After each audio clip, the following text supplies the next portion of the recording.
Does the channel provide value? Focus on the foundation. I am a travel vlogger. It's always about communication. Build those partnerships. What are the problems that you solve for your clients? Just being ahead on the technological side of things. Leading an organization. You not only want to survive, but you want to thrive. They said it wouldn't last, and they said that you can't drive profitable and incremental revenue through the affiliate channel. But here we are, 20 years later, and the affiliate channel is alive and kicking and generating profitable revenue for thousands of retailers across the globe. Hi, I am Jamie Birch, your host of the Profitable Performance Marketing Podcast, where we talk to some of the industry's best and brightest about their careers, about leadership, and about how to drive profitable revenue through the affiliate channel.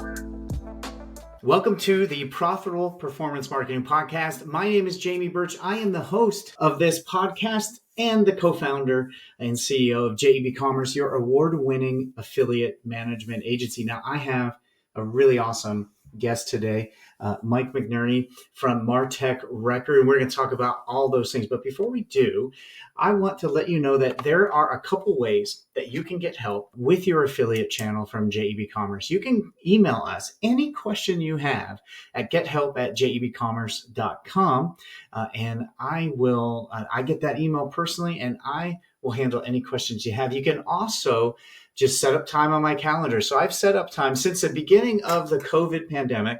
I've set aside time to help anyone be successful in this turbulent and uncertain period of probably the most in my lifetime. So you can go to calendly.com/Jamie Birch, and you can set up time to talk about all the things you want to talk about. This morning, had a really great conversation with a relatively new vendor in the affiliate space, and it was fantastic. And he was just able to put that time on my calendar. So please, you can use those two means to get any help with your affiliate channel. Now, on to our guest today.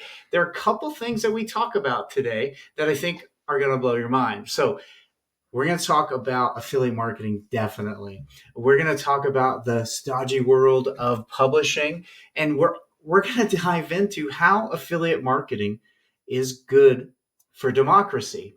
So if you're saying, Jamie, that's hyperbole, you're just being silly. I'm not being silly. I hadn't thought of this. Mike offers a great intro to that. So I am going to be quiet. I'm going to step back, and I'm going to let you listen to another wonderful conversation with an industry expert. And so here is my conversation with Mike McNerney from Martech Record. All right, Mike, welcome to the Profitable Performance Marketing Podcast. Thank you so much for joining me today. How are you? I'm great. I appreciate you having me here. I'm very excited about this. Yeah, and thank you for your patience in rescheduling multiple times through my busy background. I think we tried to record it while I was sitting in a pickup truck in California on my trip not too long ago, and that did not work. I learned very quickly that an enclosed area with lots of glass is not the best audio for a podcast. Well, live and learn. I think we both had some good reasons for rescheduling, we should say. Yeah, you've had quite the pandemic year. You went traveling. You and I met, actually, probably the only other person besides my wife I've had dinner with or lunch with in 12 months while you were passing through. Yeah, I mean, I had in a very unfortunate year for all of us. I managed to have some reasonably good experiences. One of them was, starting this business. The other was just taking a solo road trip across the country. And, you happen to be on the path. And so I appreciate the time we got to spend together. I think you're the only person I had an actual in-person meeting with during that time. Yeah, same here. Very, very crazy time. And now, are you back in New York, or are you still? I know you spent a bunch of time working, skiing maybe in the morning, working in the afternoon. Yeah, I'm back in New York City now. But as I'm sure a lot of people know, New York is not the greatest place in February, regardless of pandemic situation. It's kind of slow and cold, and so I spent the month of February in Steamboat Springs, which is a lot better than New York in February. So I got to test out whether I could ski in the morning and work all afternoon. It turns out you can do it. So I was very lucky to be able to do that. there's I think a lot of people are finding through, a silver lining in the last 16 months or so, that they can really work from anywhere, and that flexibility. Like I said, last time we had this scheduled, I was just starting, I think, in the first week of a 3-week long trip of working and my family riding our horses all over the place in California and Oregon. And now I come back with a renewed energy of like to tell my staff, like, you shouldn't just sit at home. You can go Right. and be productive, anywhere, and safe.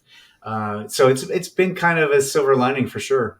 Yeah, I mean, if I've learned one thing in the last year, it's that I'm not going to make any predictions, because I clearly have no idea what anything means. But it does seem like this is going to have us all rethink what work-life balance means, and how we want to live our lives. How that plays out. I'm no expert. I'm not going to be dumb enough to make any predictions, but it certainly gives us different opportunities, and one that really worked relatively well for me. So I'm sure other people had similar experiences. And I definitely want to dive into what you're doing now. But from our prep conversation, you've been preparing for podcasting for years, since high school. Tell me about your radio show. It's funny, like that's probably the one part of this conversation I haven't regularly been talking about over the last year. Like I've gotten pretty, as you start a business, you get pretty good at kind of giving the pitch and telling your story. We dig pretty deep here at the Profitable Performance Marketing Podcast. We go all the way back, but I hadn't thought about it until we were chatting that I do have experience in radio. When I was in high school, my high school had its own FM radio station, 88.1 WNTH. And, as like a freshman, you got to try out, and you would go and you get your FCC license. You had to kind of take, a test that said you wouldn't swear online, and you kind of understood what, all of the regulations that existed were, and then they gave you a show. And so I had a show that was every Wednesday at noon. My buddy Chris and I had a half an hour slot on WNTH. And, I think my grandmother was probably the only person who listened, because we had Lawrence Welk requests and things like that. But we had a blast, and spinning Lawrence Welk. That was not something I thought was going to come up. No, it was that. And then we'd go into my buddy Chris's older brother's room and steal his cassette tapes of bad rap bands from the 80s and stuff, and we'd try to play those. And I'm sure it was not something anyone would listen to, but I ended up going to college pretty close by to that high school. And I remember one of the funnier moments is one of my fraternity buddies was like, I found this really awesome station that I've never heard of before. It's playing great music. It's called WNTH. And I was like, what? And so college, that's who was listening. It was my grandmother and a bunch of frat guys. Yeah, so anyway, yeah. That's awesome. I had visions of Christian Slater and Pump Up the Volume, and you driving around in a panel van, evading the FCC. That was probably a few years after that movie. So believe me, I had those visions as well. That's awesome. That's awesome. Well, tell us your origin story. How did your career start, and how did you find affiliate marketing? Yeah, it's I think affiliate's one of those things that everyone kind of found in a weird way, which is maybe why I feel like I fit in and enjoy the industry. But I definitely came to it a little later, despite having spent all of my career in marketing and publishing. But I've really come to love the industry for a lot of reasons. And I think for me, it's because of my background. I started my career out of college in advertising, and this was before there was really digital advertising at all. I was working at Ogilvy in New York, and there was a few guys in the basement who made banner ads, and no one ever talked to them. And all you wanted to do was work on a Super Bowl ad, and we really didn't pay any attention to these guys. And so I definitely was not at any kind of forefront of digital. I was off working on the brand side, creating big TV stuff, and went back to grad school because I just didn't see myself spending my career in the agency world. And when you apply to business school, they make you say exactly what you want to do. The reality is most of us have no idea what we want to do, and neither did I. Yeah. I'm still trying But to figure you it get out. these 2 years to kind of like interview everywhere and learn as much as you can and be exposed to a bunch of smart people. And I came out of it, with kind of renewed interest in marketing and advertising, but knowing that I didn't really want to do it either on the agency side or really the brand side. The brand world to me was a little too rigid. It was kind of like the army. It's like you're an assistant account executive and then or an assistant brand manager and then a brand manager. And I found myself with 2 job offers, one at Yahoo, which at the time was actually like still competing with Google. So like for those younger listeners, like that was a good job offer at the time. And then I got this offer at McGraw-Hill, which seemed like the last thing I would accept. An old stodgy publishing company. And it was one of these management development programs where you rotated around the company for a couple of years and got these general management roles. And I just found it very interesting because it was a broken product. McGraw-Hill was in the middle of this kind of digital transformation. This is 2006. They really didn't know what the future looked like. We're very nervous about it. And because I'd worked like 10 weeks at Yahoo and an internship, they thought I was like a digital guru. And so I took that job because I just liked the idea that here was like a great, venerable brand that had a lot of quality data and information and was trying to figure out the future. And to me, that was really, really interesting. And I ended up rotating around doing a number of different jobs. They owned S&P, which is Standard & Poor's. They owned McGraw-Hill Education, which most people are most familiar with. But probably the least familiar group was their information and media group, which was a trade publishing group. And so they had a publication that covered aviation, one that covered energy markets, and one that covered design and construction. And I ended up working in that business, kind of running their digital media group. And this was in its very infancy and exactly the wrong time to have this job. So it was right when digital was really transforming these markets. And there weren't any tools to fix it. And my job was to fix it. And so I was, relatively young, had like a somewhat senior position and was told hey, we have, all these millions of dollars we're making that are going away. And you got to figure out, how to solve that problem. And, Wow. It was interesting and fun because, we had to go in there and kind of figure out how do you take a page of advertising in a periodical and make the same amount of money online. And in 2008, 9, 10, it wasn't that obvious.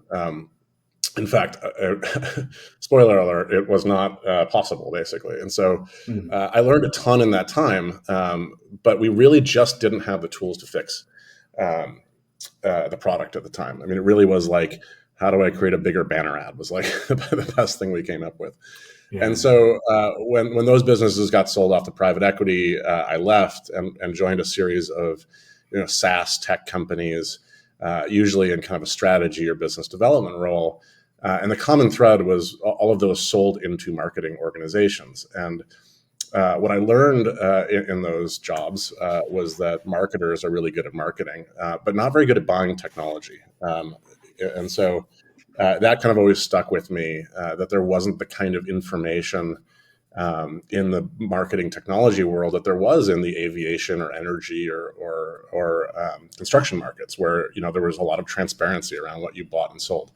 The last company that I joined, and it really was not something I knew very much about, was PartnerEyes, which is an affiliate marketing platform. And I got recruited off of LinkedIn and had no idea what affiliate marketing was. I mean, I had an idea, but I didn't really understand the guts of the business, and really kind of had no intention of joining until I started to sit down and really understand the potential of this technology and the market. And the more I started to understand this company, which was PartnerEyes, in the market, I started to see that, wait a minute, this is technology that if I had had this 10 years ago, I would have been able to address a lot of the issues that I'd had when I was at McGraw-Hill. And that was exciting to me. It was like, oh, wait, here's this market that's growing, that still has a lot of inefficiency, but has a lot of energetic people. And you look at the rest of the marketing landscape at the time, and it just wasn't very exciting, right? Like, how exciting is search? It's an algorithm, right? Same with social. Like, you plug in, I want to spend $100 and reach these people, and like, it's over. You do it, and it's a bunch of machines do it for you. And here was affiliate, which still relied on people, which didn't have a great connection between supply and demand side, but was being fixed, and had the ability to address these kind of core challenges that publishers face. And so I dove in kind of head first, really enjoyed my time at Partnerize, learned a ton about the industry, met a lot of other people, and realized it's a place that kind of fit my personality, for better or worse. And I could thrive. And so eventually, kind of that nugget that had always been in my head that, hey, there's not very good information for buyers and sellers in this market, came to fruition when I founded Martech Record, which was an effort to create a trade publication for the industry. So that's a long answer for you, but maybe your editors can chop that up. No, that's great. I think it's all great. It really paints the picture of your. And I think you're right. You said earlier, I think everyone came to affiliate in a weird way, and I think there are definitely a ton of stories that back that up. And yours is unique amongst those, thousands of unique ways to get into the channel in that trade publication and the like you said, the stodgy world of publishing. And bringing that in, I don't know if anyone else would have been positioned right to do what you're doing now. Yeah, well, the experience at McGraw-Hill was really transformative for me, because it was a very stodgy organization. And not only could we not have solved these problems with the technology at the time, which didn't exist, the challenge was also the cultural challenge. And so, the division between editorial and the sales organization was something that had been put in place 100 years prior and was, almost religious in the way it was enforced. And so I had and have an appreciation for how hard it is for organizations to change. And, we can look at it from the outside and say, hey, why don't we just apply the affiliate model to all the content in the world? And it may make kind of strategic sense, right? But understanding how hard it is to retrain a sales organization or work with the finance team to think about different incentive structures for sales, to make sure that, how do you, if you're going to write review content, for example, how do you have different editorial teams or do you have them together? And, how do you ensure kind of that there's still an unbiased product? And these are kind of cultural as much as operational issues that I kind of learned to appreciate. Yeah. Did you have like whiplash when you got into the affiliate and digital marketing world from there, where things change very slowly, if at all, to where it seems every week is different in our world? Well, I was lucky enough to spend probably 5 years between McGraw-Hill and affiliate at other kind of SaaS technology or SaaS platforms where the speed was pretty quick. So I'd gotten used to, a much faster pace. But I will say, I'll tell you a story of I got to Partnerize, and pretty shortly after that, I ended up in a meeting with, I won't say the name, a giant publisher, a well-known giant legacy publisher. And, I'm in this meeting, and I'm looking out over New York, and they're talking about their editorial teams that are writing review content. And I almost like passed out because I was like, I would have been fired at McGraw-Hill and I brought this up. And so it occurred to me in the 5 years or so between, my role at McGraw-Hill and joining Partnerize, a lot of things had changed, and it's a conversation that would not have happened 5 years prior. So yeah, things are stodgy. Yeah, things take a while to change. But they also change really quick when you don't pay attention for 5 years. So yeah. That's and true. Then also Partnerize was an incredibly fast moving organization that I think gave a lot of people whiplash in a very good way. It trained me, I joined a team of just really hardworking, people who kind of tried a bunch of different stuff. And, at McGraw-Hill, you couldn't try a bunch of different stuff. It was all about, slowly doing the right thing. And, at Partnerize, it was try and fail and move quickly and see what works. And, you weren't going to get fired for trying something. So it took me a while to learn that. But once I did, it became really fun.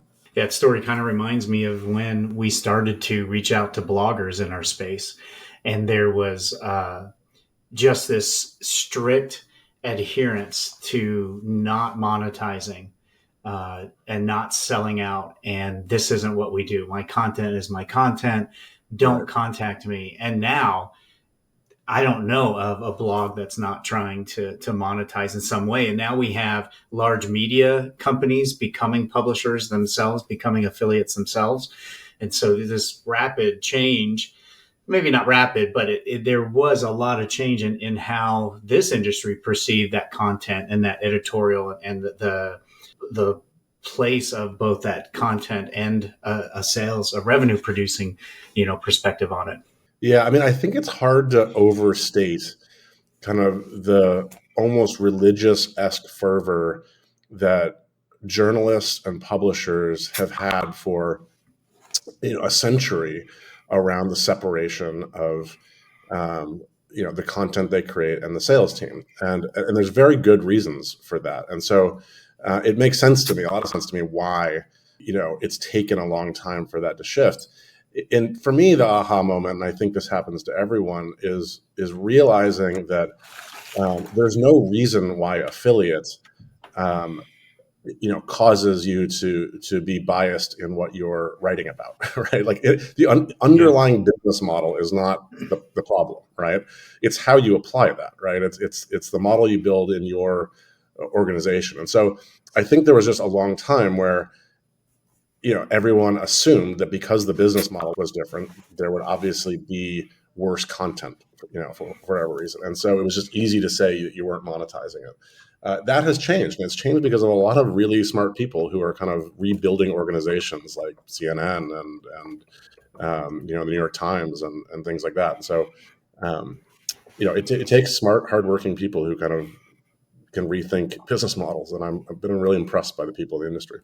Yeah, and that separation for hundreds of years, or that separation, journalists and capitalizing on that, seems to be changing from your perspective with that publishing background. Do you think that's a good thing that these two are now kind of being combined, or like you said, the model isn't to manipulate the content to sell something, but is it? I mean, are people more susceptible to that now?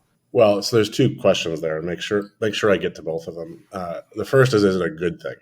And look, I think that quality content is vital to our world. It's vital to our democracy. It's vital to our just everyday life to be able to make decisions, because there's just having good information is useful, I think, as we've all seen.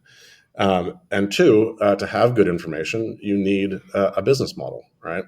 And it's very clear that the old business model failed for a lot of reasons. And so, is it a good thing? Absolutely, it's a good thing. It is reviving legacy brands. It is bringing new models to the market.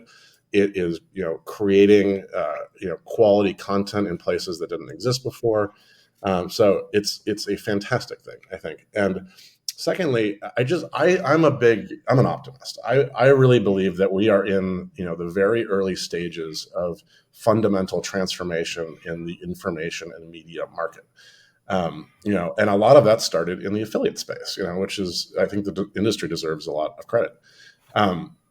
But in order for this change to fully take place, one, you need a business model that gets adopted right across an industry. Yep. That is operational. It is go to market. It involves the consumers, right? So readers have to learn what to trust and what to not trust, and that just takes time, right? But it's fast enough where we've all seen this happen, right? Like, it's still amazing to me that people buy mattresses online, right, and read reviews. Totally. And I think what's happening is readers are just getting savvier and savvier, right? Like 10 years ago, there are bloggers and there are reviewers and this and that. But now there are big, giant, media companies that are writing really good reviews. I mean, The Strategist is great. Wirecutter is great. And, we trust it because we trust the brand. And it takes a while for a brand to gain trust. Like, that's really important. So I think we're just at the very beginning of, building that trust with readers, creating brands that people understand what it means when you read The Strategist, right? Oh, that's an affiliate site, sure, but I trust what they're doing. And I think that's just we're at the very beginning of that. So to answer your two questions, I think the first one is, I think it's a great thing. And two, I think it's a great thing because that evolution and the building of trust is going to create good content. And I hope that, expands to all types of content, right? Like my hope is that, hey, all of this review content that is driving a tremendous amount of money allows news organizations to hire journalists who cover local meetings, and we can have good local journalism in the future, or international journalism and things that have been lacking lately in terms of coverage.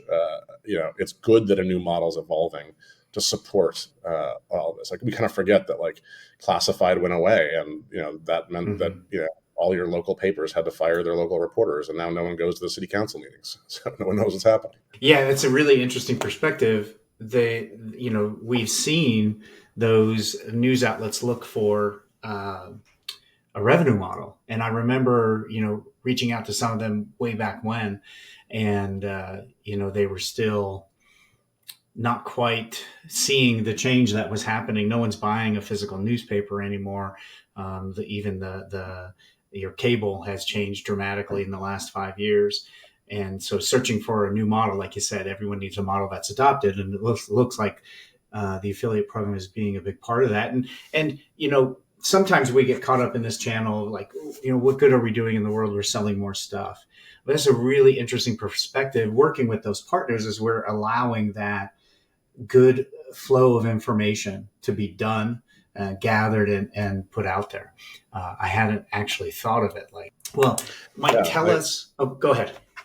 Well, here's an example that I'm going to steal from a conversation I had last week from someone in the industry. And so if they're listening, thank you for this example that really hit home with me. It was, he was like, think about the reviews that, CNN or BuzzFeed or the New York Times are writing, and think about the potential to syndicate those to, the Coeur d'Alene Gazette. I'm making up the name. I don't know what the name of the paper is. It probably doesn't exist anymore is the problem. But, think about if the Coeur d'Alene paper had the ability to syndicate a CNN review that was particularly relevant to people in Idaho, right?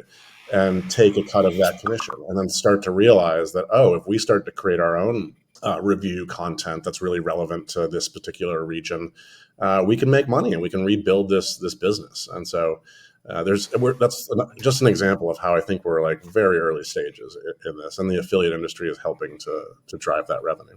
Yeah, that's a great example, Mike. And we still have a local paper, but I can see how that can definitely make these things happen. I was writing down some notes, and one of the things I wrote that I didn't think I would write is affiliate marketing is good for democracy. So that's not something I thought we'd discover today, but that's a really interesting way to look at it. And it kind of leads me to where you are now and what you're doing now. So tell us about the decision to go out on your own, and what is Martech Record? What are you doing there? Yeah, it's a good transition. And so first, back to the issue that I saw while I was working at these SaaS platforms, including PartnerEyes, when we were selling into marketing organizations. What I saw was marketers being very good at marketing, but not great at buying technology. And I think there are a lot of reasons for that. But one of them became clear to me that there wasn't a lot of good information to help them validate what we were telling them. So, I would tell salespeople, hey, look, go in and give us, give them our pitch. And, at some point say, hey, look, you should go out and validate what we're telling you, do some research. And, inevitably people would say, there's nowhere to do research. Like what, how do I follow up? And it occurred to me that the market, and I'll dive into affiliate now, but this is true of a lot of marketing channels. growth was being inhibited because people couldn't validate what we were telling them. At Partnerize, in some cases we had a better product that they could use, but if you can't go out and show your boss that, hey, look, the sales guy is saying this, and I've followed up and I've done the work to prove that I think they're right, and we're going to be able to build a better program because of X, Y, or Z. If you can't do that, you're very unlikely to make the purchase, right? And and if you're not going to make that purchase, the industry is just going to move slower, right? There's going to be slower adoption of new products, and if there's slower adoption of new products, investors aren't going to invest in your market, right? And so, and also, like, advertisers aren't going to invest in your market, right? And so, when people have better information, they make better decisions. And when they make better decisions, industries grow, right?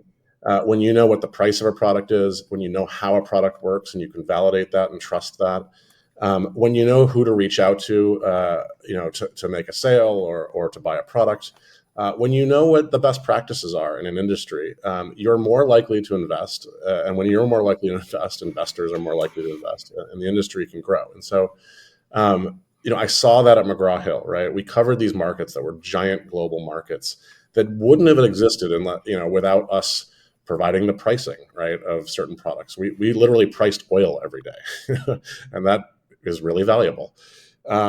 And so I looked at the affiliate market, and what I saw was a industry that was potentially very valuable, but was riddled with a lot of the issues that a trade publisher solves. Right, there are dozens of networks and platforms, and let's be honest, no one really knows what any of them do versus the other one, including the salespeople often.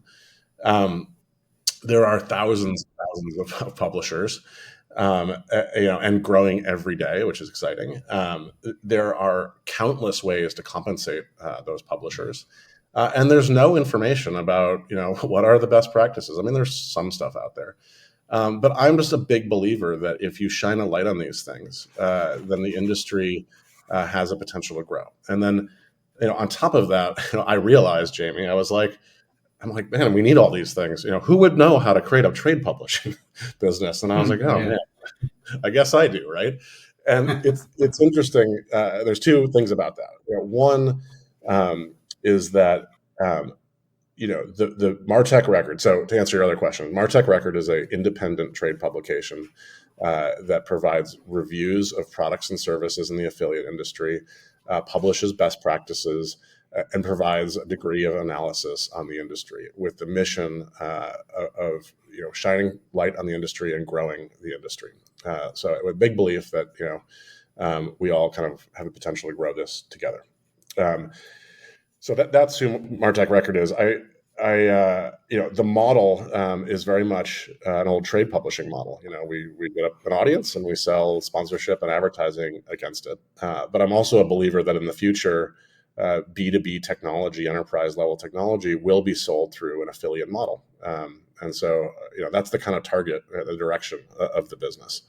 Outstanding. And, one of the questions that comes to mind is, as you're building this audience, what have you, because this is really one of the most difficult things in the affiliate channel is, how do you do that? So what's been your tactic to build your audience this far? And, in one of the most unpredictable, probably the most unpredictable, crazy times you and I have seen in our lifetime, what are you doing to build that audience? Yeah, well, the last year definitely was unpredictable. Well, let me back up a little bit on that and tell you what I saw in the market. My observation is that after traditional publishing companies kind of fell apart, especially trade ones like that I had worked for, what replaced it was technology companies, not content companies, and not audience-focused companies.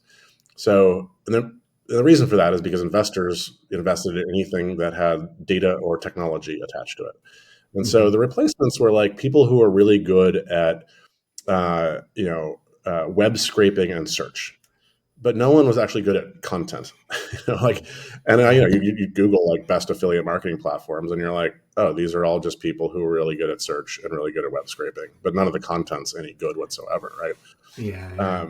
And I would read a bunch of data that would say, we surveyed 10,000 people in the affiliate industry, and I was like, there are not 10,000 people in the affiliate industry. I've met them all. This doesn't make any sense. And so my reaction to that was to go the opposite direction, right? Which was to go, okay, I don't want to find 10,000 people. I want to find 100 people in the affiliate industry, and I want to ask them real questions and get real content and really engage them. And one of the things that appealed to me about affiliate is it's a small industry, and you really can talk to the whole industry, at least in a regional sense. I think globally that might be difficult, but it appealed to me because you could start a trade publication kind of in a bespoke, old-fashioned way. And so what we did is the first thing I wanted to do was review the platforms and networks. And I decided that you didn't need 10,000 people, you needed 75 people.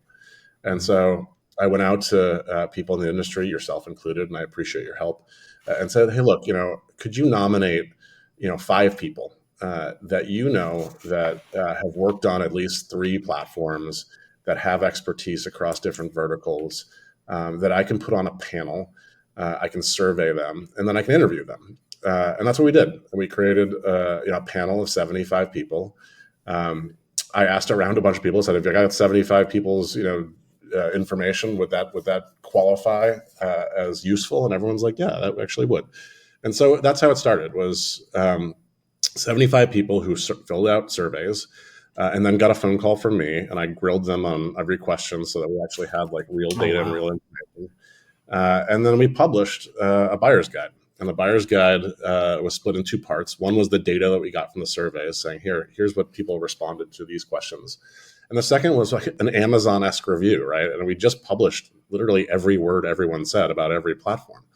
And we made them anonymous, and we took the panelists and we gave them a Slack channel where they could connect with each other. And I think one of the affiliate people loved to network. And I don't think there had been an opportunity to do that. So that's what they got out of it, is they got to kind of network with each other and be on an expert panel. And then we got a bunch of great data from them. And we're going to do the same thing again this year. So we're actually building our panel now. And if I could do a little plug, we want to turn that 75 into 150. So if you're interested, if you're an expert, and when I say an expert, by the way, Jamie, what's important to me is it's not the bigwigs like you. It's people who are actually actively working on programs. So if you're an active affiliate manager, just reach out to me, and we'd love. Which is why you asked who I knew and not if I wanted to join the panel. I haven't worked on an actual network in a while. You don't get to be on the panel. Yeah. I'm guessing that you haven't managed directly a program in a couple of years. So it's been a while. I want actually managing the programs day to day. And to me, those are the most valuable people, right? Those are the people who are doing the work. And, they really know how these platforms work. They're giving the feedback, right? They understand how this industry is changing before anybody else. And collecting their insights is what we do. And then now we publish that in a lot of different ways. We do it through the buyer's guide. We have webinars where, we discuss kind of industry issues. We publish articles that are, sometimes how-to and sometimes analysis of the industry or acquisitions and investments that have been made. Did you find any lashback from the network? So when you were telling me that you published word for word, my immediate kind of reaction was, oh man, some people are going to be pretty pissed off, because we're still, like you said, there's not 10,000 people. So you can know just about everyone in the space, over the span of your career. And it's all about relationships. So that relationship building is important. I think this is why we haven't seen something like this before, is because, these friendships are forged even among competitors. So did you get any pushback from some of this feedback? Did you get, I know every time if I publish something on our blog, and we did this incremental benchmarking tool that allow an advertiser to go through and see how they rank against the best programs that are driving incremental revenue. And one of the networks was like, hey, I filled this out 11 times to see how each network ranked, and my network's not ranked as high as it should be. So did you get anything like that? Any pushback? Yeah, so I think what I got was a lot of who the heck is this guy? Initially. And in the very beginning, I did get some like, hey, we should be higher, which, I would expect anyone, who's doing their job well to want to be higher. But the truth is this, what I got was this, is if you, and I think this is true for anything you do in your career, right, is if you tell people the truth, and you are very transparent about, where the data comes from, and it ends up being largely correct, you don't get any pushback, right? And so, yeah, there were meetings I had where, there'd be some unflattering feedback. But what I found was the feedback was largely correct. And when you have that conversation, it's a hard conversation, but you have to be honest and direct.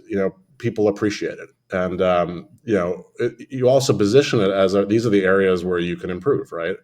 And over here are areas where you have strategic advantages with your clients. And if you have that kind of conversation, it becomes a more strategic conversation, right? If you're sitting there telling them they're bad at stuff that they're actually good at, then they're just not going to take you seriously. But if it's honest feedback and you come by that feedback honestly and you are clear about it, I didn't have anybody have a problem with that. And if anything, it probably created stronger relationships and reinforced that this is generally an industry of pretty good people, and if anything, I've formed much better relationships than I even had before. So yeah, there were some people who were like, "Who are you? And what are you doing?"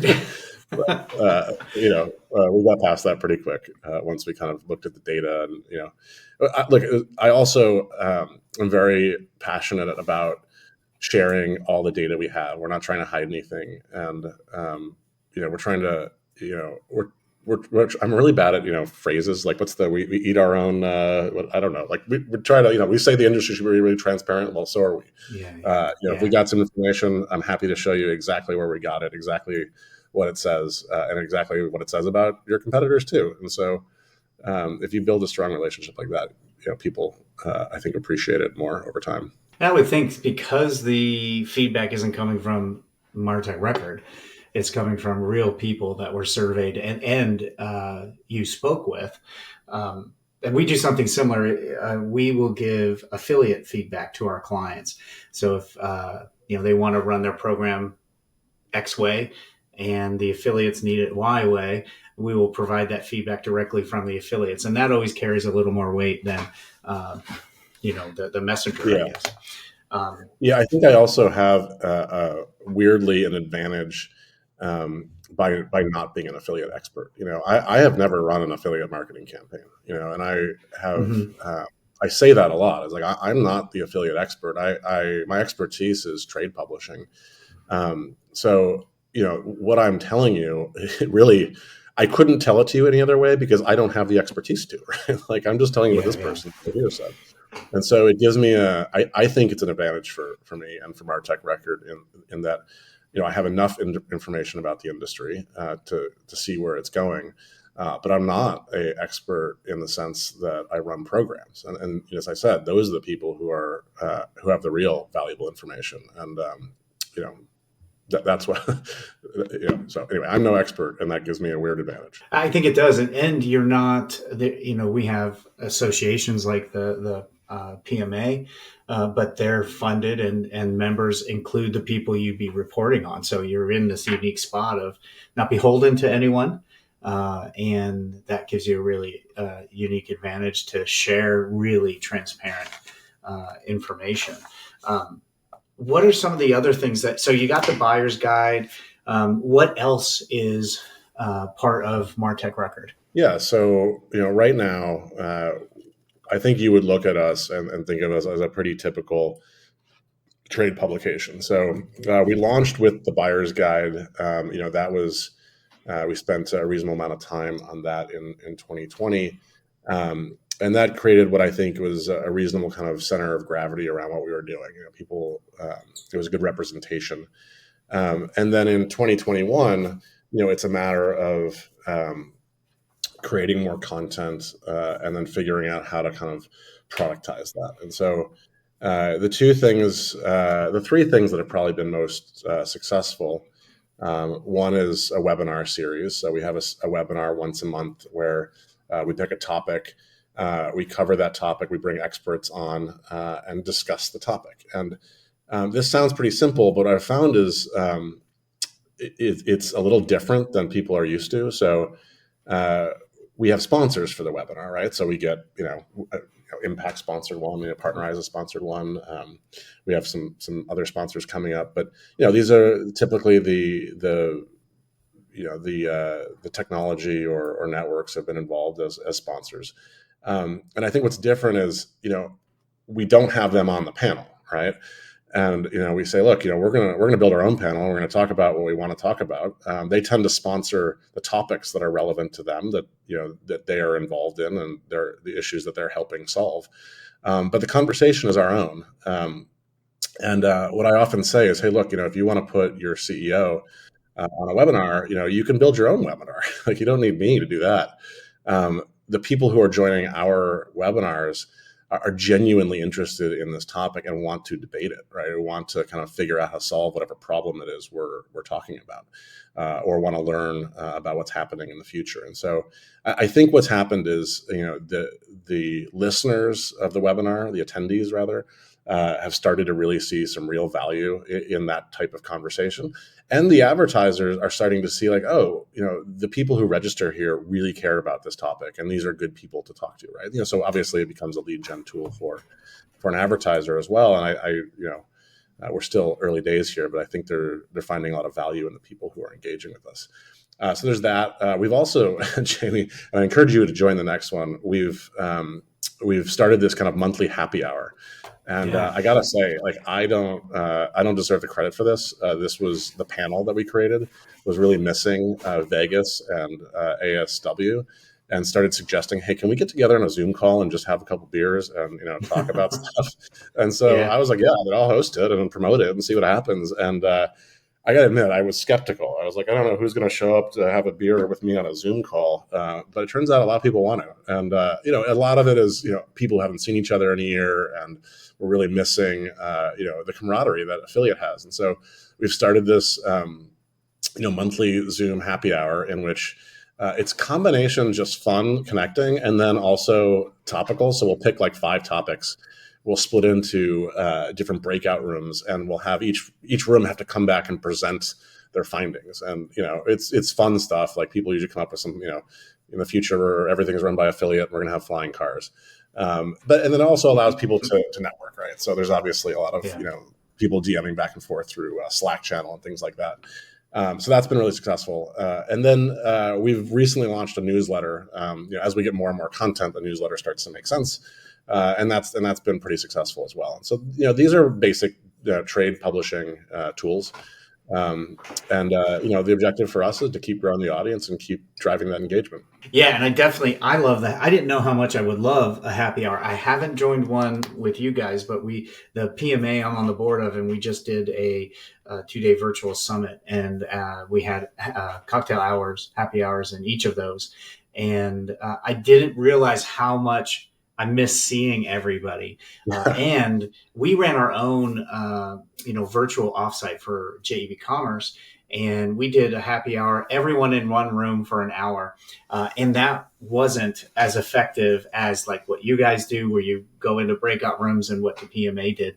That breakout room and then mixing it up and being able to network and seeing people super, super vital right now. And I was on your last webinar, and I wanted to ask you a question. As a vet of this industry since '99, so 22 years now, which is crazy. I just had to change the size of my font on my laptop, and then saying 22 years in this space, I feel so old. But everyone seemed to agree on the panel, including yourself, that we're in the first inning of this affiliate stuff. So sometimes when I heard that, I'm like, I've been doing this for 22 years. I'm thinking we're at the 7th inning stretch here. Can you tell me a little bit why do you think we're so early still? Yeah, well, first, it wasn't me who said that. It was the panelists. I want to give them credit for that, and thanks for joining that. For those listening who didn't see the panel, it was composed of investors from the industry, and these are guys who are top tier investment firms, Lazard, Methuselah, and Ben Faw, who founded Best Reviews out of Harvard Business School. So these are guys who have what I would call a broad perspective on the industry, right? And I think you and I and a lot of us tend to have a more narrow focus, right? And so when we think about what inning we're in, we just tend to think of it as farther along because you're more narrowly focused on a particular game. And these guys are thinking about it from the broad, just advertising and marketing industry perspective, right? And what they see, which I thought was really valuable, was, hey, you've got search and social, which are kind of maxed out, right? They're like, the quote was, "Instagram's full," which I love that quote. And so as investors, they're like, okay, why would I invest in search and social right now? Like it's been totally automated. It's hard to find a deal, right? If you're an advertiser on Facebook, it's not like 5 years ago where you could create some funky brand, put it on Instagram and sell your company like $1 million later. And so broadly speaking, they're looking at all these other marketing channels and saying, those have already been made efficient, right? Like, the automation is there, and it's hard to get a deal, right? So that broadly leads them to affiliate, where they realize, oh man, this is still incredibly fractured market. It's still a market in which if you work hard, you can find a good return on your investment, right? As an advertiser, right? So there's the opportunity to automate a lot of that. There's still an opportunity to get a return on your cost of acquiring a customer in a way that there isn't in other industries. So that's this kind of like broad view, right? And then when you talk to them about like, what is it about affiliate specifically, right? And this is where I think most of our jobs come into play. What they talk about is, hey, the market for affiliate is going to explode, right? So on one level, the publishing industry, this is a point they made over and over, is the publishing industry has yet to even come close to tapping into all the potential for commerce content, whether it be traditional publishers, new ones that are growing, influencers, things like that. Like we think like we're covering that. We're not even close, right? Like, and they gave a bunch of examples. The best one was This Old House, where I think it was Blake talked about, he was looking at this old house and acquiring it. I can't remember if Marshall or Blake ended up being the banker who facilitated the deal, but they were getting a bunch of calls from other private equity guys who never even thought of affiliate as a way to monetize all that bench of content that This Old House has. Like these are smart private equity guys doing their due diligence. And this was something that they'd never considered, right? So think about all the other properties that are out there that are sitting around that have not been monetized, or they're not even thinking about monetizing that, right?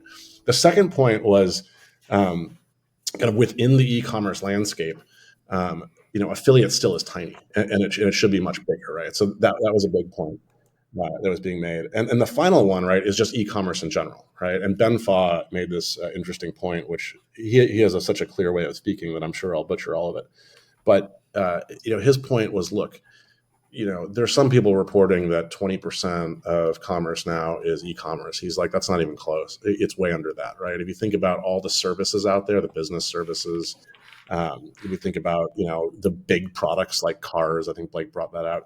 None of the enterprise software, for example, that all will be sold through e-commerce eventually. And so we're sitting at like 5% penetration of e-commerce. So if you combine that we're only 5% penetrated in e-commerce with the fact that, most publishers still aren't even touching or even monetizing a very large percentage of their content through affiliate, you've got just massive amounts of growth and change that are going to happen over the next 10 to 20 years. And so, they were saying, each of them agreed we're in the first half of the first inning, not just the first inning, which I think for anyone listening has to be pretty exciting.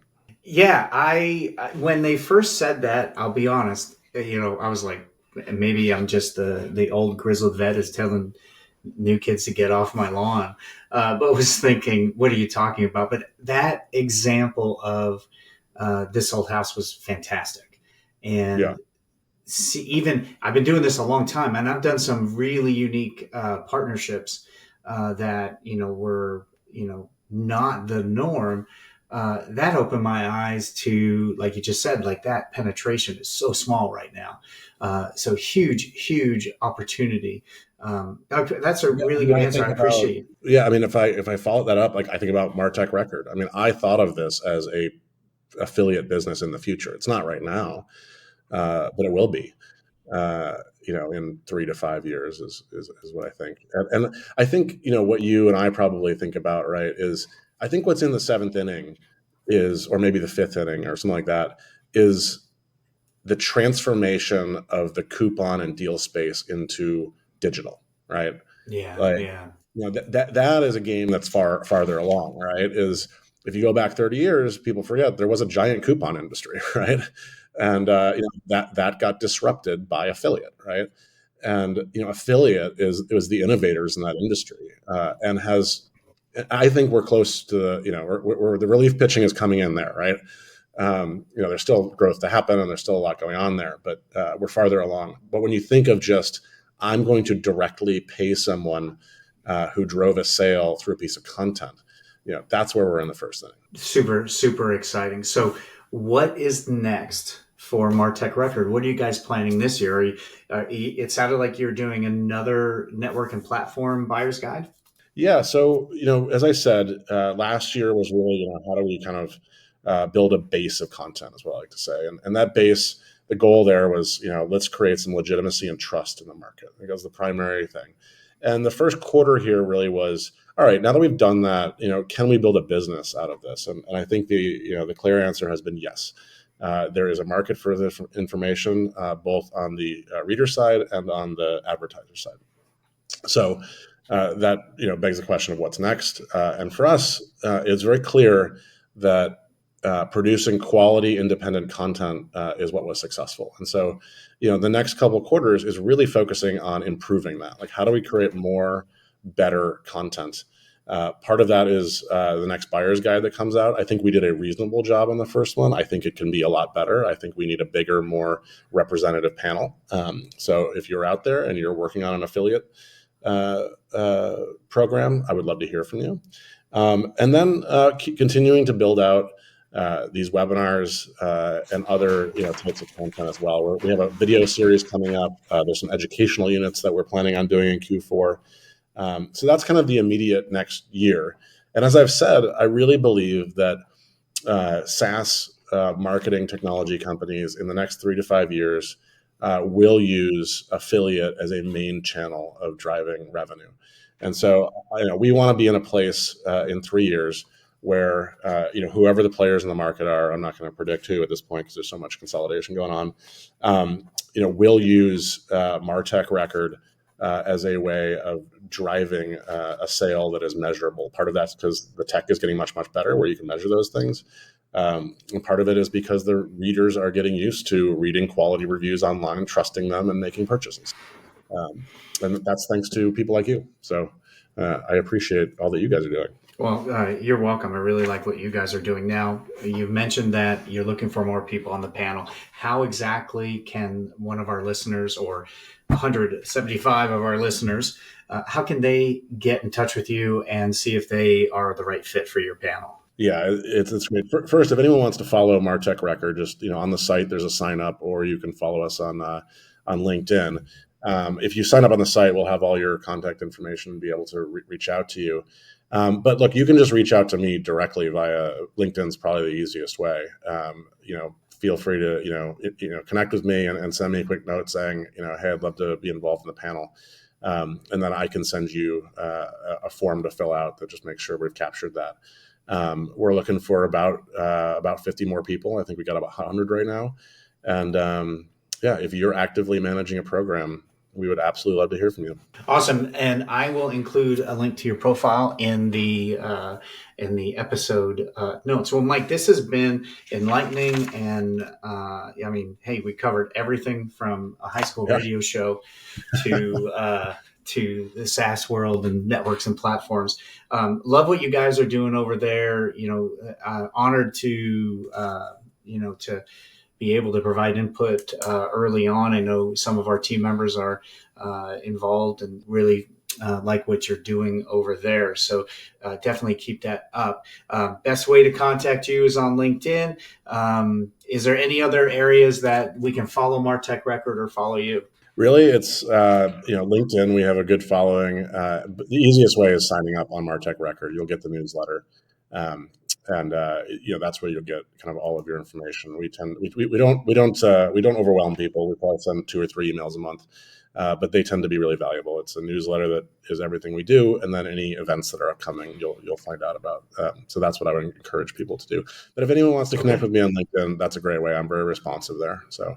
And one last plug too is any of the events you join gets you an invite to our Slack channel. There are different levels of the Slack channel. The panelists have a private access, but anytime you sign up for an event, you're part of the broader community where there's a lot of great discussion going on around jobs and trends and news and things like that. And so we'd love to have you over there as well. Awesome. Well, I will include links to the sign up into your LinkedIn profile. Mike, thank you so much for joining us today. This is one I've been excited for, and I think this conversation delivered. So thank you so much for joining me today. I appreciate you having me. Thanks for all your help out there, and don't be afraid to give Lawrence Welk a listen. He's not so bad, Oh, hey, I agree with you. I listened to Lawrence Welk and Liberace with my Nana, who probably isn't watching this right now, but she has a 94th birthday coming up. So I'm not hating on either of those at all. She's got good taste, and happy birthday. She does. All right. See you, Mike. So, wow, the top half of the first inning, that's where we are in affiliate marketing. Were you as surprised to think that as I was? Definitely you want to watch their webinars and be involved in that. They have some really fantastic guests and some topics. Thank you, Mike, so much for joining us today on this call. Now, if you are an affiliate manager or you have managed programs on multiple networks, that is one of the key things, probably the key thing for Martech Record and their buyer's guide. They are going through that right now and recruiting probably another 50 panel members. So if you've managed programs on different networks, that could be different programs on different networks, then Mike wants to hear from you. And you can go to his LinkedIn. We have it in the show description, but you can just search for Michael McNerney in LinkedIn and find that. Let him know that you are interested to join the panel, and let him know that you found it on the Profitable Performance Marketing Podcast. So hopefully how the affiliate channel is good for democracy was answered for you today. I hope that you had your view of the channel kind of exploded out a little bit, that envelope stretched today, in that definitely the example of This Old House and what that team is doing there. So again, if you need any help with your affiliate marketing, with your affiliate channel, you just have questions you want to bounce off somebody, you can email me at gethelp@JEBCommerce.com, or you can set up time at calendly.com/Jamie Birch with me directly. And hey, if you enjoyed this podcast, will you share it for me? Send it out there on Facebook, on Twitter, and everywhere else in the internet. Get it out there to everybody. And I would love for you to leave a 5-star review on the Apple Podcast system or Stitcher, Spotify. Any of those would really appreciate. And if you would like to be a guest, or you know someone who I should have on as a guest, you can just email me at gethelp@JEBCommerce.com, and we will handle it from there. So thank you for listening. If there are any other topics or ideas you want on this podcast, just let me know. Hope you have a wonderful day.